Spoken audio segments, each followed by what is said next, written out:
ዝተኸበርኪ ዶክተር አልጋነሽ ተሰማ ሓላፊት ካቢኔት ሰክሬታርያት ሳይንስ ቴክኖሎጂ ምርምርን ምህዞን ዝኸበርኩም በብብርኩ ዘለኹም አመራርሓ ትምህርቲ ትግራይ ዝተኸበርካ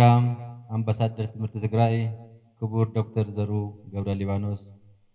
ዝተኸበርካ ሎሬት ፕሮፌሰር ምትኩ ሃይለ ዝተኸበርካ ጥላሁን ታረቀ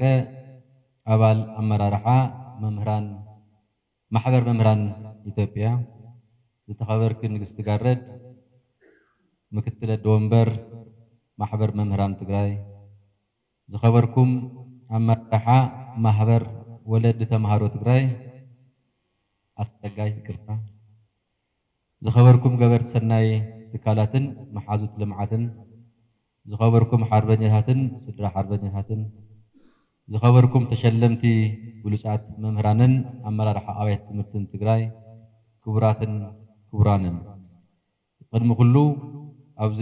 ብዓይነቱ ፍሉይ ዝኾነ መዓልቲ መምህራን ምኽንያት ገይሩ ዝካየድ ዘሎ ፓነል ምይይጥ ተረኺበ መልእኽቲ ክሕልፍ ዕድል ስለ ዝረኸብኩ ተሰምዕና ሓጎስ እንዳገለጽኩ እንኳዕ ደሓን መጻእኹም ደሓን መጻእኽን ክብል ይፈቱ። ትምህርቲ ትግራይ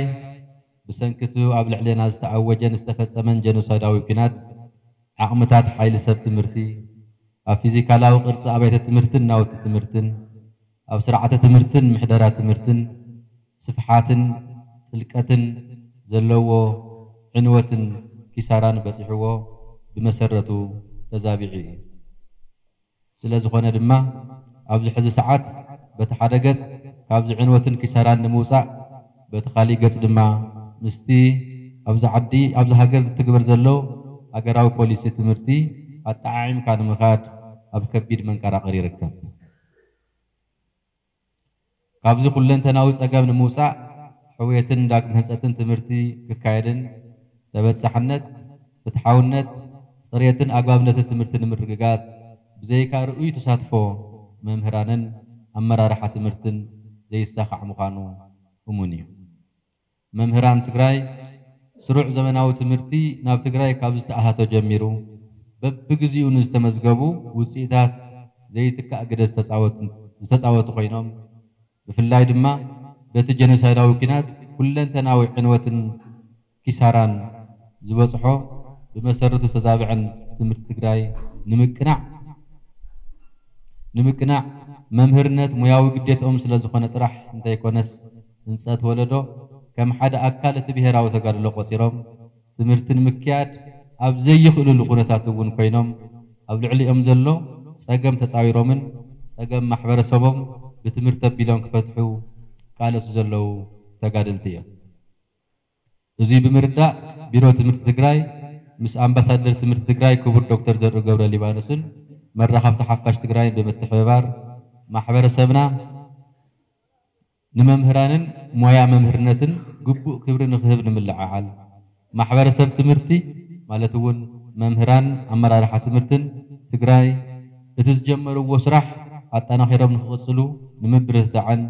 ብሉፃት መምህራንና አመራርሓ ትምህርትን ንምምስጋንን ዝዓለመ በብዓመቱ ዝካየድ ብሉፃት መምህራን አመራርሓ ኣብያተ ትምህርትን ናይ ኣፍልጦን ሽልማትን ስነ ስርዓት ይካየድ እዩ። ናይዚ ስነ ስርዓት ሽልማት ሓደ ኣካል ዝኾነ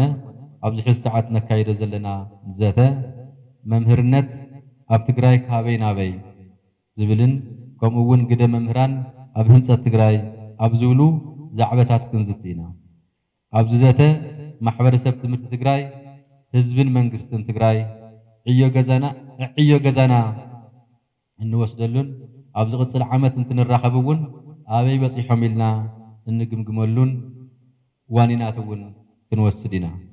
እዚ በብዓመቱ ዝካየድ ሽልማትን ኣፍልጠን መምህራንን አመራርሓ ኣብያተ ትምህርትን ትግራይ ሽልማት ብሉፅ መምህር ዘርኡ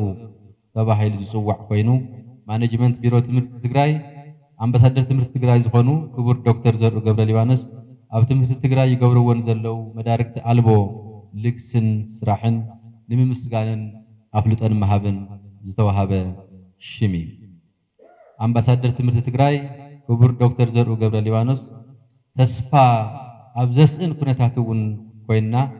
ተስፋ ስለ ዝኾንኩምና ቢሮክራሲ ትግራይ አብሊጹ ስለዘገልገለኩም እንታይ ኮነስ አብሊጽኩም ዓድኹም ስለትፈቱ ምናልባት እውን ካብ ካልኦት ብሕልፊ ሃፍቲንኩም እንታይ ኮነስ ብሕልፊ ህዝብኹም ስለትፈቱ ኣብ ትምህርቲ ትግራይ ትገብርዎን ዘለኹም ስራሕ ብሹም ህፃናት ትግራይ ከመስግን ይፈቀደለን